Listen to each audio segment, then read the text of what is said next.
Welcome to the Centurion's Path, a podcast about the life and the trials and tribulations of those who serve. This podcast is about the heroes who protect our communities. To truly understand the path of the protector, tune in with AJ D'Andrea and John McDonald, two nationally known leaders who live the Centurion's Path every day. Thank you all for joining us today. To our sponsor for today's podcast, Safe Haven Defense, preserving property, protecting lives, providing peace of mind. Well, hello, everybody, and welcome to episode 5 of the Centurion's Path. I mean, who would have imagined, right? And we're going strong. It's getting a lot of positive feedback. I know you are as well, John. Yeah. It's pretty exciting to see how this thing's growing and some of the interest that is coming along with it. Again, with no agenda. Right. Yeah. No agenda ever. That's kind of our Right? life, though. Yeah. Yeah, isn't that true? We just go. You know, the cool thing about all of this is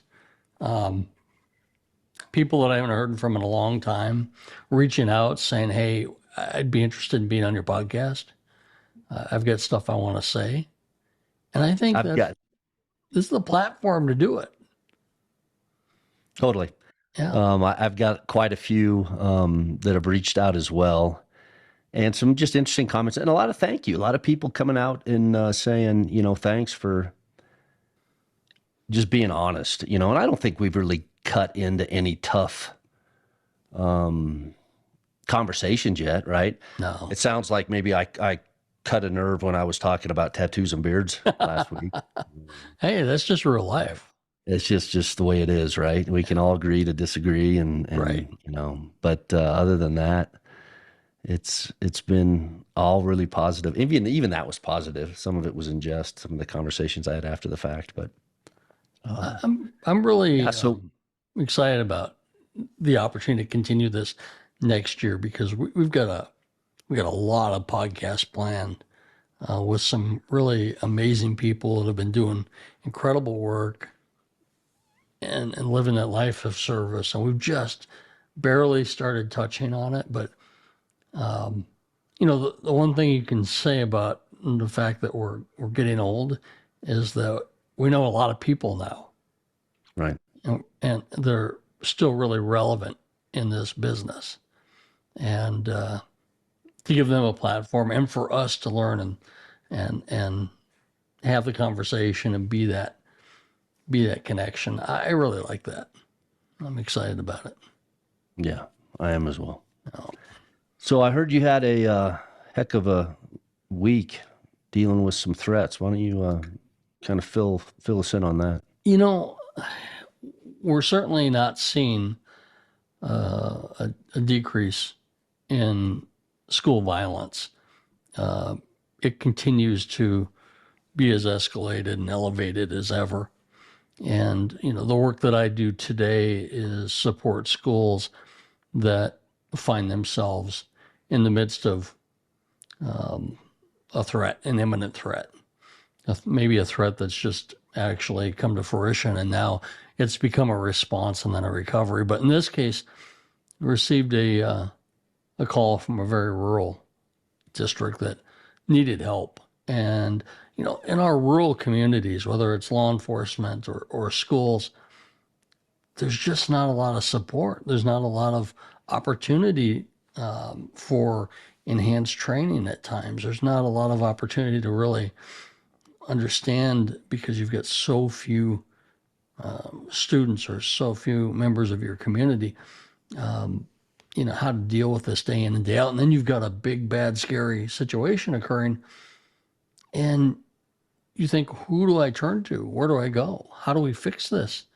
And that's the conversation I ended up having with a small rural district that found themselves with a former student who made a dry run on the school.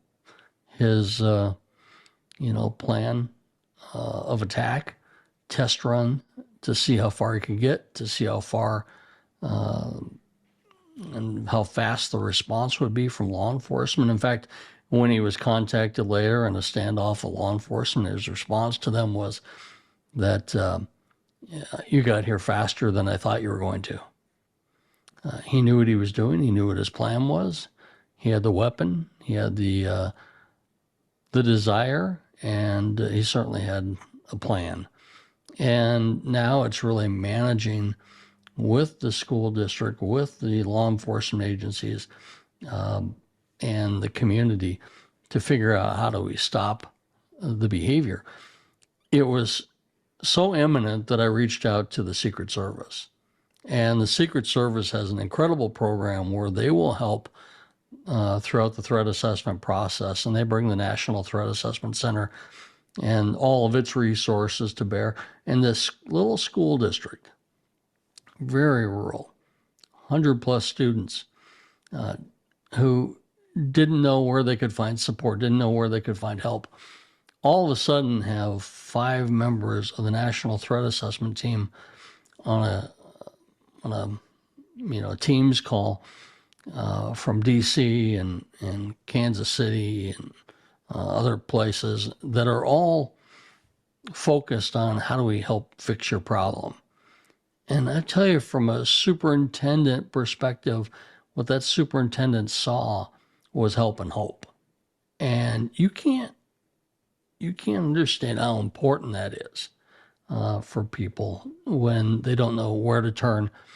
And they went from having to go on lockdown because a student was coming and was on campus with a rifle and approaching their school, to now thinking, how do we manage this long term, knowing that this is someone in our community that's focused on us. So that's the work that I've been doing the last few days. And, we talk about prevention and response and recovery. You can live in that world of prevention. You're always better off because response and recovery are pretty hard. And when it gets to that point where you're responding and you got a gun on campus and somebody who's an imminent threat plans on attacking you, there's no winning that ever, right? So yeah, we've talked about that numerous times, right? Once the event starts, there's going to be a casualty. Yeah. And so the prevention piece, and that's the part that I think I might get frustrated the most with, is there still is a pervasive attitude, and maybe it's just human character, I don't know, but a pervasive attitude that it's not going to happen here. Yeah. Those things happen other places. And I think that is the most detrimental mindset that we come across, is that it can't happen here. And so those are hard hills to even mountains really to navigate. I mean, luckily enough, in the case you're talking about, you were able to get ahead of it. And there was that opportunity to prevent, right? Rather than respond. But those are hard lessons to teach, and they're hard to buy into. At least that's what I've noticed going around and talking to people. Denial is deadly. I think denial is what gets more people hurt and killed.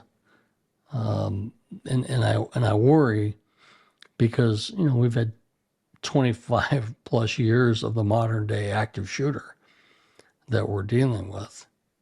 And we still see pockets in denial. What I saw with this little school district is that they were certainly not in denial. They were just calling for help, saying, who can come support us and where do we find the help and the hope? And, that is every bit as important as anything else, because you want to know that you're not on your own and all alone. And if we can provide that support, then hey, I'm happy to do it every time. And I hope they, get through this on the other side. I worry though that,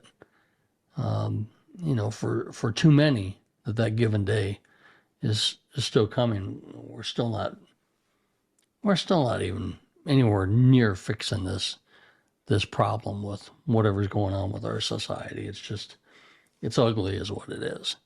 I'm tired of the ugly. Well, I think we all are, right? I mean, we've lived a life of having to be in the middle of all that, and it's bigger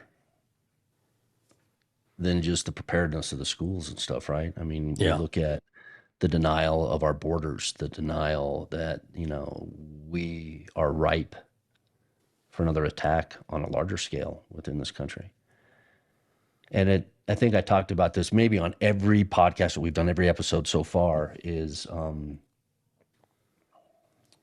the unwillingness to just accept that bad things can happen. And we are in control. We can actually do something to prevent it, just like the school district did with you. Paying attention, reaching out, getting the right people in place. But there's a overall just attitude that, nothing bad's going to happen. Yeah. And that's frustrating. And then you're around other individuals in other districts and other businesses and places who are like, no, wait a minute. We're much more pragmatic about it and say, hey, there's things that we can do to make ourselves just a little better off. And those are, those are always good interactions, much more positive and productive. Yeah, absolutely right.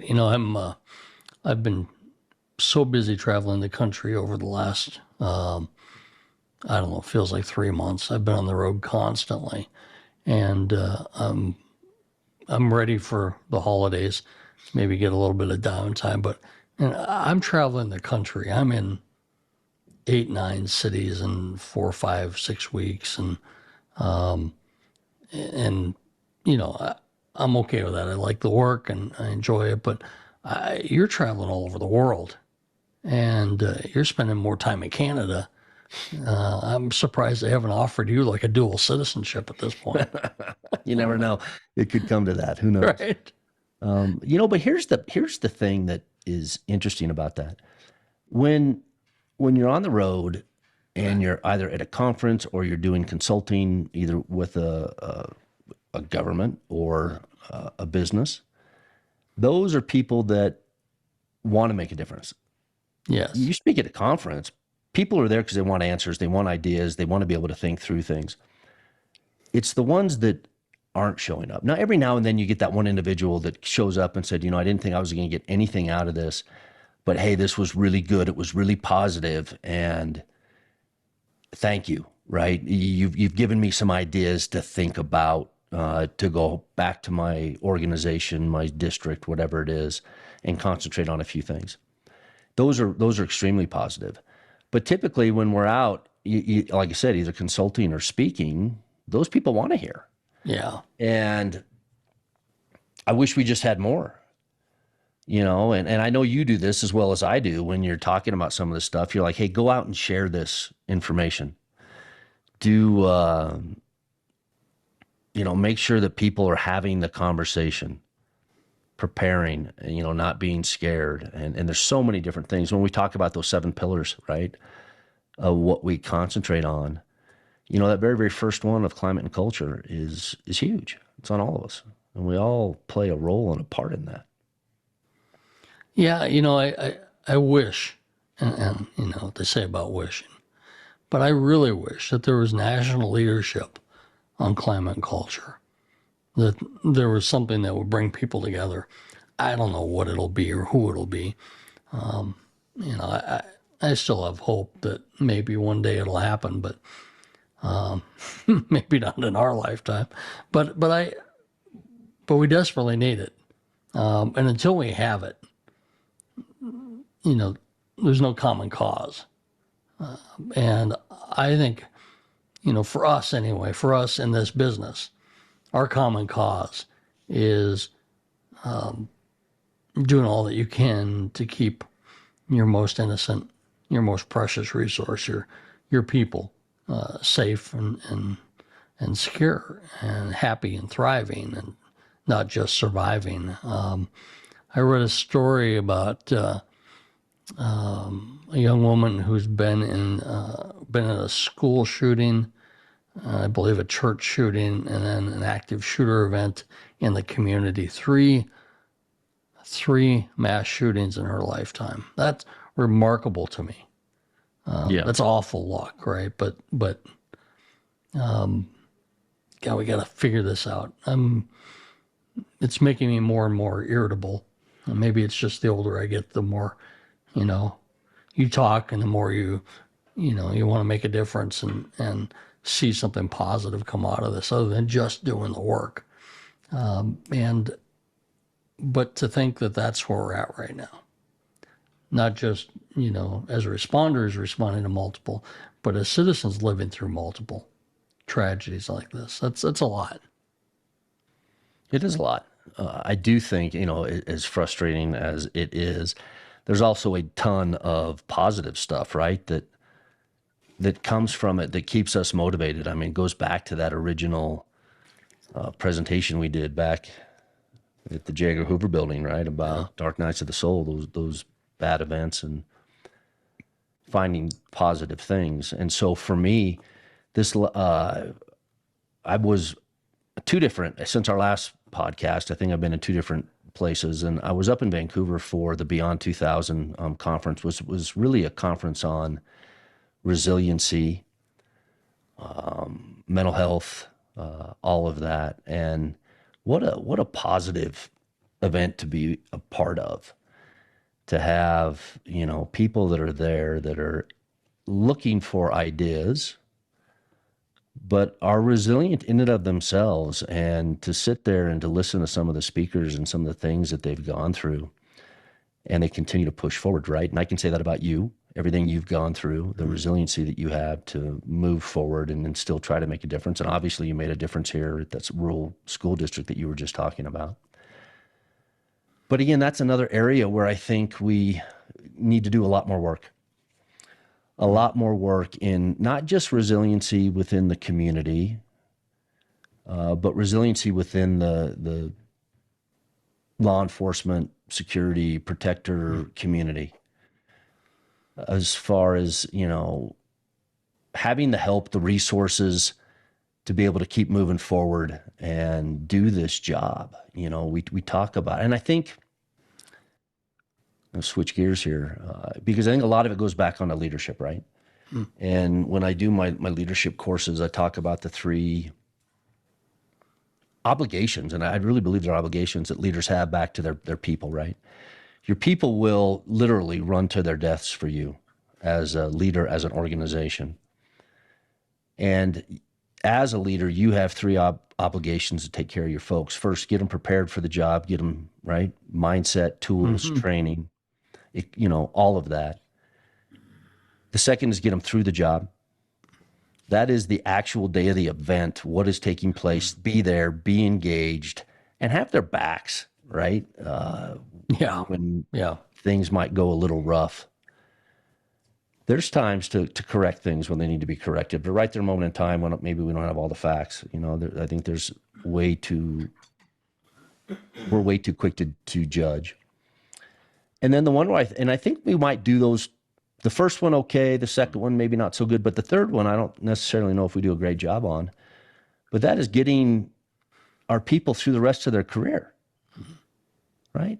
They sacrifice, they'll go do what we ask them to do. And again, sometimes at the cost of their own lives or their own mental health. And we have an obligation to make sure that they have the resources behind them to work through some of that, to get through the rest of their career, let it be productive. And I don't necessarily know if we have learned those lessons and done a great job. I can look at my own agencies and things that we've done where we've been really good at times and where we've faltered terribly at times. And those were probably all with good intentions. It's a hard thing, right? Because each individual needs something maybe a little bit different. But I think we could do a lot more work in that realm. And I know that we're going to bring Dr. Nicoletti on and we're going to talk about some of that and some other things when we talk about resiliency. But it was a really cool conference. I think it's the second time I spoke at that conference, and they're really doing some really cool, positive things north of the border to try and take care of their folks. And I think maybe it's accepted better as well. I think sometimes there's a resistance, which we're our own worst enemies. There's a resistance to some of that in American law enforcement because we have been, steeped in a culture of, suck it up, Yeah. and move forward. So that was the Vancouver one. And then I found myself in Joliet, Illinois. What was going on there?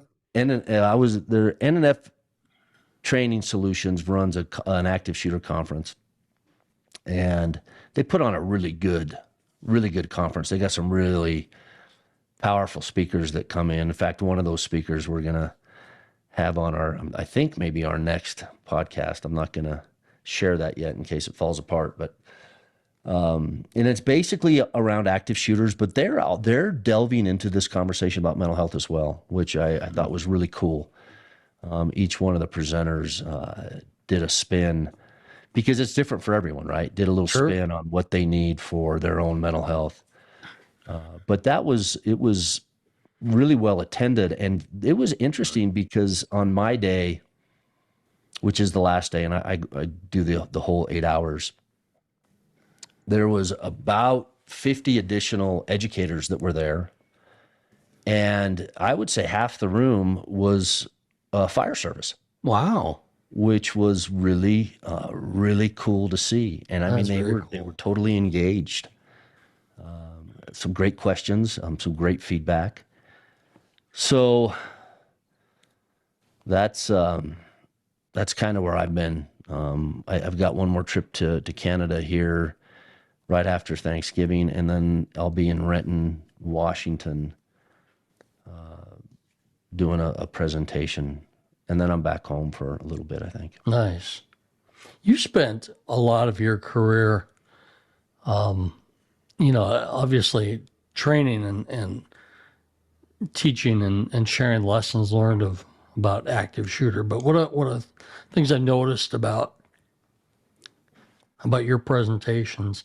You always tie it back to taking care of yourself, protecting yourself, protecting what's up here.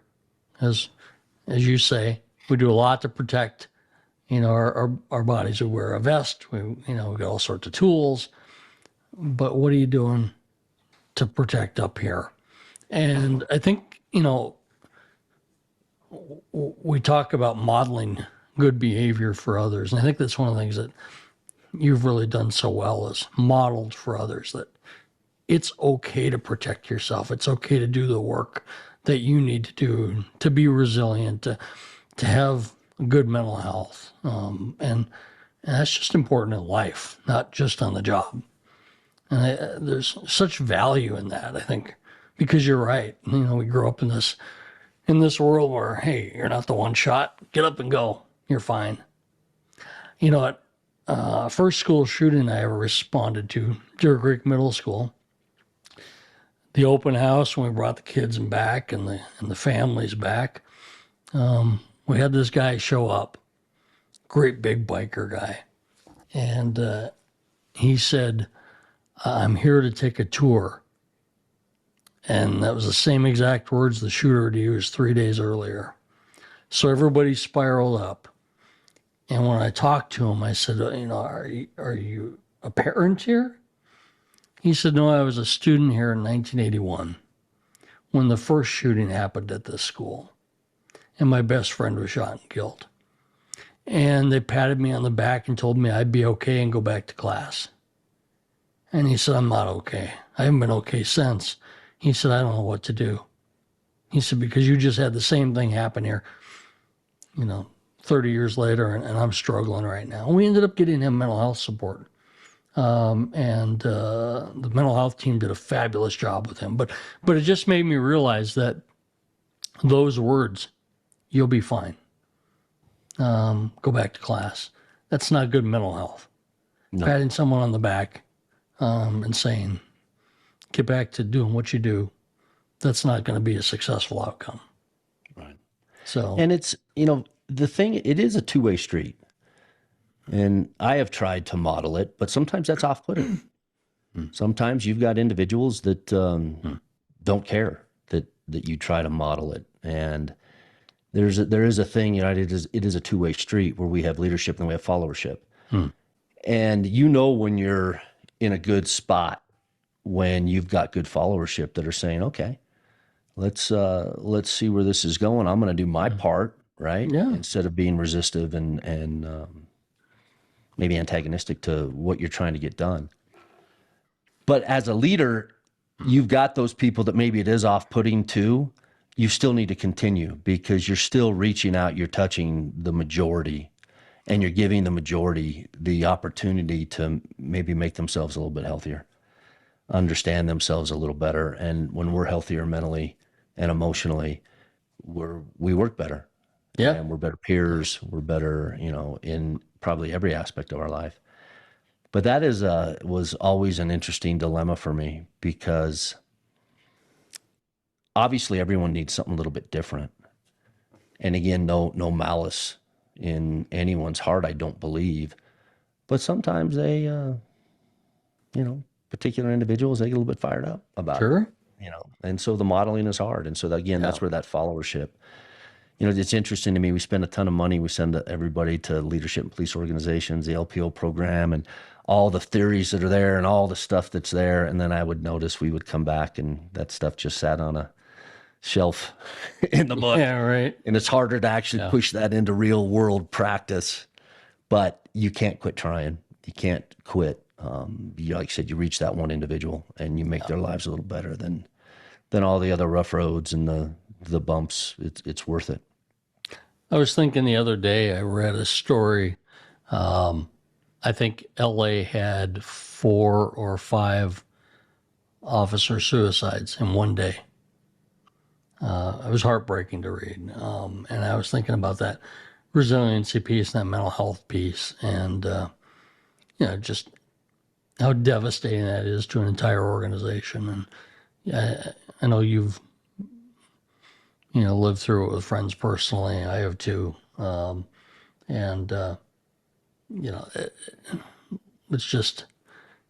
It's heartbreaking. So you do all you can. And I think, to your point, even when you have that resistance every once in a while, you just stay true to yourself, keep fighting the fight, keep modeling the behavior because those that need it want it. And, can get help from it. Great. Then that's who we're focused on. Can't focus on those that have no interest in it. I don't have time. Yeah. Well, I hear you about that for sure. My grumpy self coming out now going, I have no time for this. Hey, guess what? You've earned the right to be grumpy. Right. I think maybe we all have to a certain degree. Yeah. But it's just like the world of that you're so entrenched in, and I am maybe to a lesser degree now, but the world of active shooting and all of that, you've got those that are willing to listen, those that are willing to follow, those that are willing to take the advice, to look at their environment, to change things, to be progressive in how they think about dealing with these, preparing and maybe preventing, but also on the back end, being prepared to bring their communities back together. And those are really positive organizations and districts to be working with. And then just like, the whole resiliency thing we were just talking about with officers, you've got those entities out there that don't want to hear it. It's not going to happen here. No. Or I've got one solution, and, everything looks like a nail, so we hit it with a hammer instead of maybe looking at other ideas and actually, engaging a thought process in how to address and deal with it. And maybe that's just life, right? Maybe that's just life. Right. And, maybe we are so tarnished that we have our own opinions. I mean, I try to be open-minded and listen to things. And there are a lot of positive things going on across the country that are exciting and cool. So you try to grab onto some of that instead of being the old grumpy guy. Right. I do try. I mean, I'm, you know, I grumble a bit, but I really do understand that new generation has new thoughts and ideas, and I like hearing, you know, what they're coming up with, and I'm very receptive, you know, to some of it. To others, pieces of it, I'm shaking my head thinking, you know, stop making the mistakes we made 25 years ago. But maybe that's just life. You got to make the mistakes before you get really good at what you do. I don't know. Well, we're not good students of history. No, we're terrible. Period. I mean, even our own country's history and our civics and all of that, right? We're not good at that. And we're not good at our own history of our own professions. No, that's And very true. we could be better than that. If we were better in those areas, we wouldn't have to be relearning these lessons over and over again, right? Yep. And maybe that's what makes it a little bit discouraging. But, you know, on the opposite side of that, there's a lot, like I said, a lot of positive things going on and a lot of people really trying to make a difference. And you've interacted with some great individuals as well as I have that are really making a difference in this world of safety and protection. Let's take a break for a minute. Yeah.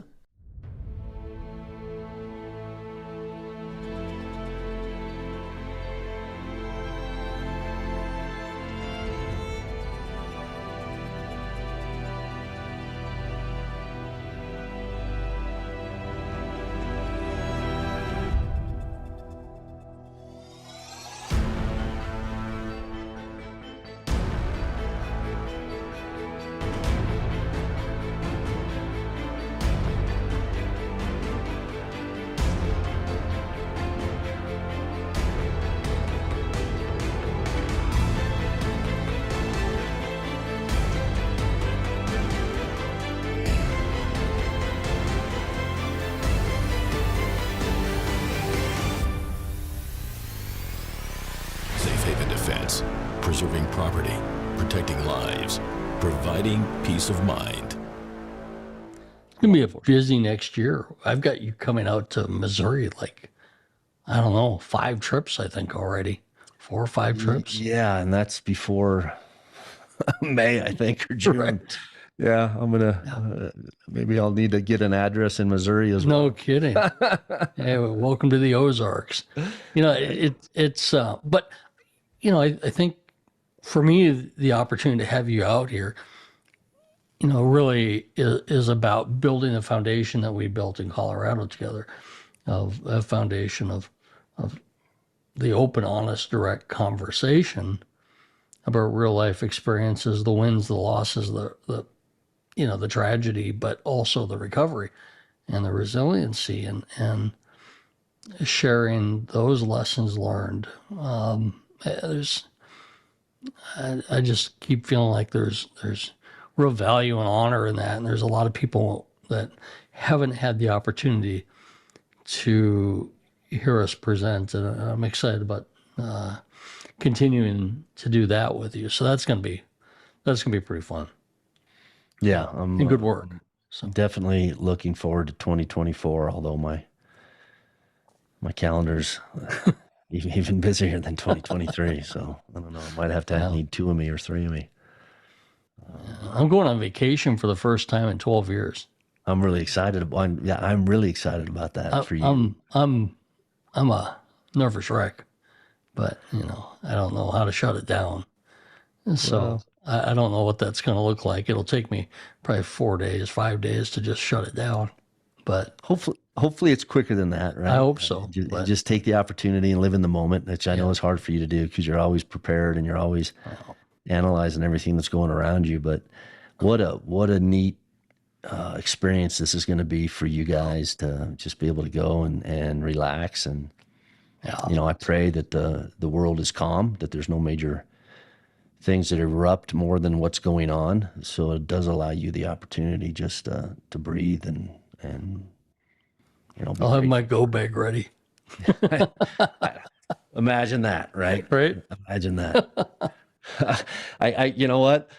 I'd be lying if I said I didn't have mine ready when I was in Serbia. Yeah, I right. was ready to pop smoke at any minute I needed to. I had 3 different routes out of the country if I couldn't get over to the embassy, if things got weird. But none of that. I never even one time got a hair on the back of my neck raise up. So yeah, and that's what I wish for you. Yeah, I appreciate it. Well, it'd be fun to just maybe relax a little bit, and I'm going to put you on call when I'm gone, though. So That's fine. I'm always here for you. You know that. I appreciate you and Nicoletti are going to handle everything while I'm gone. So We'll do it. yeah, but yeah, so that's Won't do it as well as or as efficient, but we'll definitely step up and try it. Well, he might. I mean, he's he'll the muddle man for through. sure. yeah. So that's pretty much all that's going on, and I feel like this is like a low key podcast today. Yeah. And I'm okay with that because, I mean, I have to tell you, last podcast we did with Brian Krause, I listened to that thing 3 times. I was so inspired by his words and his philosophy in life, and just how he looks at the world, and his resiliency, I think, is fascinating. He's doing such great work. So that was really inspiring just to me personally, and to hang out with both of you and try something new with that live podcast. That was really amazing. Yeah. And Nate was there, and Yeah. his perspective as well. Yeah. That was good stuff. And I agree. We kind of knew that this one was just going to be us kind of catching up, and Yeah. there's a lot going on. There's a lot of moving parts for everybody, really. I mean, this is, for me, my favorite holiday of the year is Thanksgiving, because it really is, that there's not a lot of pomp and circumstance, if you will. It's just Right. kind of being family. together with the ones that you care about. And Yeah. It's family and and friends. with my mom getting older, to be able to spend time with her is probably, will be the best part for sure. But yeah, so a little bit of downtime, so maybe a little more low key podcast. I hope the listeners are okay with that. But I still think we hit on a few things that we keep expanding on as we go forward. This crazy thing of resiliency, this crazy thing of leadership, this crazy thing of climate and culture, and what all our roles are in all of it, right? Whether it's leadership, followership, or any of that. So just things for us to continue to work on and build on. Yeah. I'm excited about where we're going. At least I think we are. Yeah. I'm excited about where we've been, but I'm excited about where we're going. And, I'm really looking forward to some of our guests. We've got some big things planned in January that Yes, we do. really hope people get a chance to enjoy that, because we're going to put some work into this and try to make this really meaningful, and bring some people on that have lived a life that, frankly, any one of them can look back on and be really proud of the path that they've walked, that centurion's path. So, Totally. what else you got? Anything All else right, buddy. before we close out? I don't think so. I just want to wish everyone a happy Thanksgiving. And I don't know if this will be out before or after Thanksgiving. So if it gets out before, happy Thanksgiving. If it gets out after, I hope you had a great Thanksgiving. Spend some time with the ones you love, and, be grateful. Be grateful to be living in this country, the greatest country on the face of the earth. For the officers out there, be grateful for doing the job that you do, the most honorable and noble profession on the face of the earth. And you've heard me say that millions of times, and I won't move away from that. For the runs that are protecting our kids on a regular basis, be grateful for the job and the interactions that you have. And of course, our educators, for the opportunity to teach and by proxy raise some of our kids. But it's a great time of year, and I'm glad you get a chance to go decompress. I'm envious, I'm jealous, but I'm happy for you, and I'm grateful for our friendship. I'm grateful for the good times we've had. I'm grateful for the bad times we've had, because I think that has put us on the right path Yeah. to keep moving forward. So There have been a lot of good times. There have been some really tough times. But, you know, I don't know about you, but for me, on those really tough days, I know you're on speed dial. And typically you're my first call, or Nicoletti's my first call. You might be my second. It goes back and forth. When everybody hears Nicoletti talk, you're going to want him on your speed dial too. exactly. But I'm grateful for the brotherhood, the friendship we have, the loyalty. Loyalty is a big deal to us. I joke that I'm not Italian, but I have the Italian loyalty in me, maybe by proxy. Right. I really believe that not only do we protect those who can't protect themselves, that we do all we can to protect those in our lives that just deserve our respect, kindness, love, and friendship. And you know, I'm thrilled. I'm get a chance to just do this with you and live a great life. I'm dealing with a dad that's got Alzheimer's. He's at the end stage of Alzheimer's now. So, when you talk about, you're spending time with your mom, I'm thrilled for you.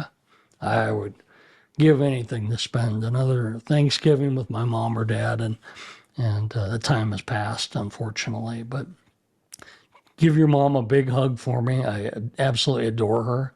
I'm a huge fan of hers.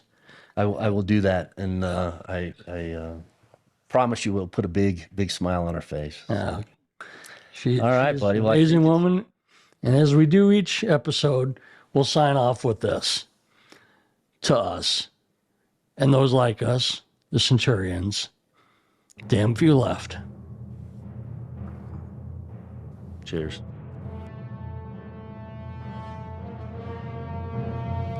Thank you to Safe Haven Defense for sponsoring today's podcast and for walking the Centurion's path with us. Safe Haven Defense, preserving property, protecting lives, providing peace of mind.